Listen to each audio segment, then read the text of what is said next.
Hello. Today we're going to be becoming worry detectives because I don't know about you, but sometimes when I'm worried, I don't know that I'm worried. It comes out in other ways. It might be that I'm a bit more grumpy than normal, or that I'm finding it hard to sleep, or I'm waking up really early. Or it might be that I've got lots of thoughts that are whizzing around in my brain all the time and I just feel like I can't sit down or sit still. And all of those things tend to happen when there's an underlying worry.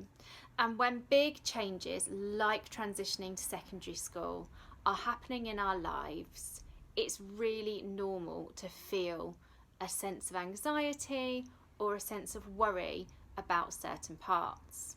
But we need to know what those different parts are to help us to know how we can best deal with them or how we can best support ourselves with those worries.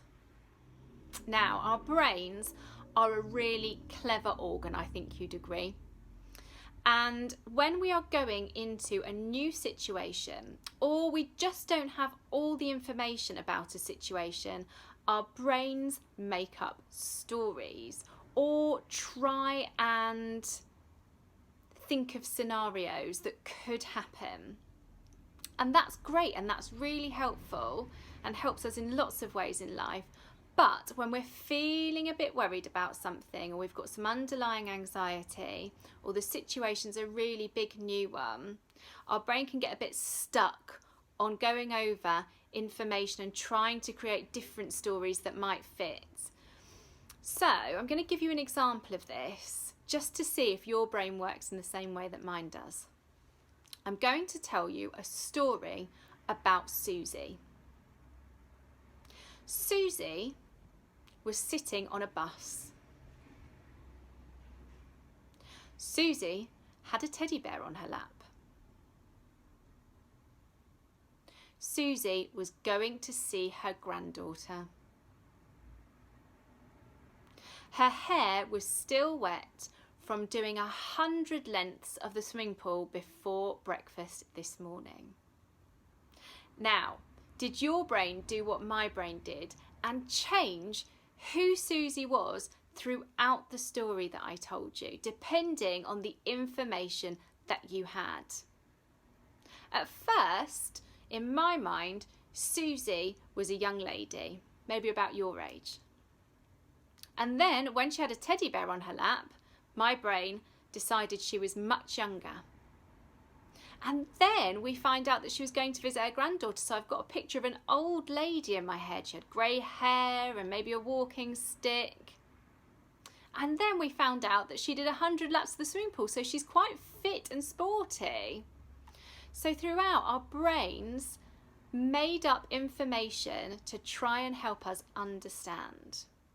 Now, to help our brains when they get stuck on that storytelling, when it's something that we're feeling a bit worried or uncertain about, we can become worry detectives, because when we shine a light on our worries, they can actually instantly become much smaller and we realise there wasn't really anything to worry about in the first place, or we can understand them a bit better and we can work out by ourselves or with a grown-up that we trust what to do to help ourselves with that worry. Are there steps that we can take to help us feel less worried?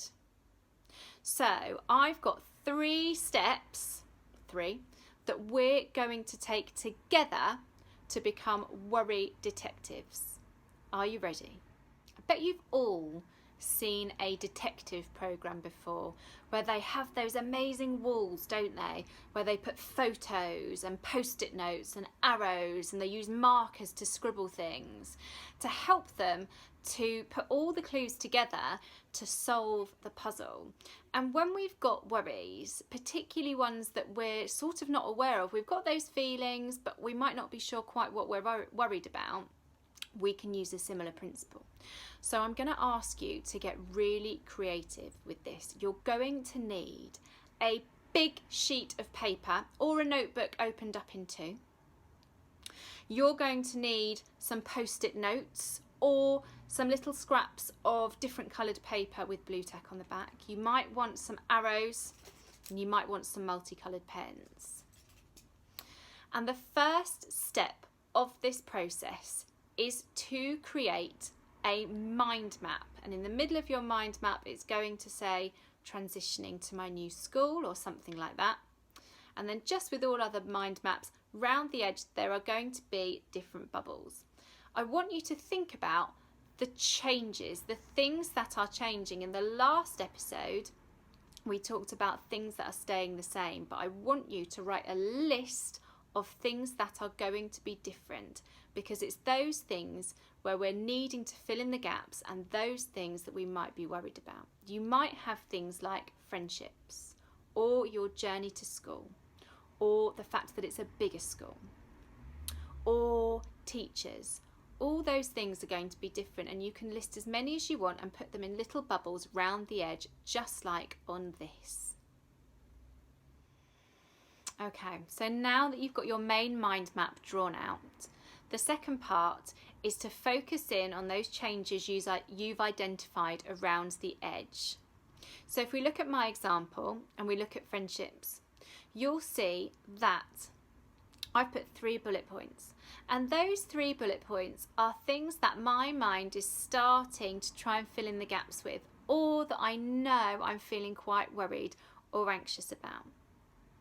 You might notice that one of them's in green, and that's making friends, because that's actually something that, although I feel a bit nervous about, actually I know that I've got lots of good tools and coping strategies for that situation, and that actually I also find making new friends quite exciting, so I perhaps don't need to focus in on that one so much. Whereas the 2 that are in black, keeping old friendships and bullying, are things that I feel more worried about or very worried about. So they're going to be things that I'd like some support with, which we'll look at in step 3. So go around for each of the changes and just look to see what are the things that you know for each change is making you feel a bit unsettled or a bit uncomfortable or very unsettled or very uncomfortable, and write them down. For the last step in our worry investigation, you're going to need 2 things. You're going to need your post-it notes, and you're going to need a grown-up that you trust, and one that can help you with problem solving the bullet points around the edge of your changes, the things that you're feeling uncertain about. So if we look at my example, you'll see that there are green stars all over the page, and those are representing the post-it notes. And I'm not going to make post-it notes for the things I've put in green, because those things are things that I feel okay with. But for the things in black, I'm going to sit down with my grown-up and I'm going to think of some ways that I could maybe feel a little bit better about those situations. So you'll see the biggest star is the keeping in touch with old friends. And for that one, I've put a few examples of things that you might want to do, or things that might make me feel better if I was in that situation.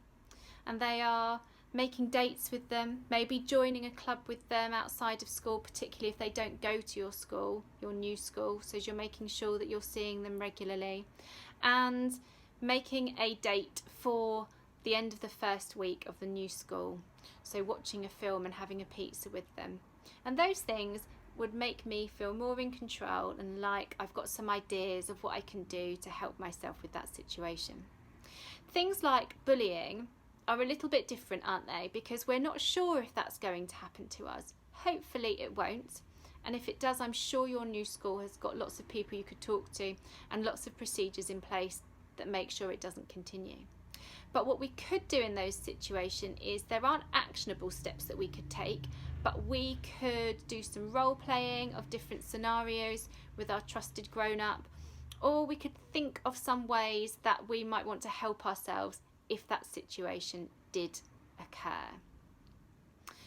And what I would encourage you to do is to leave this map out throughout the summer holidays, because there might be things that happen and you go, oh, I can just cross that off my list. I don't feel very worried about that anymore. I've dealt with that.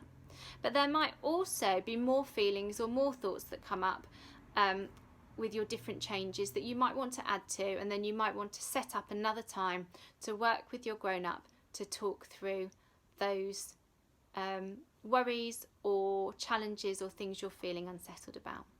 So I hope that is helpful. It's one way of dealing with worries.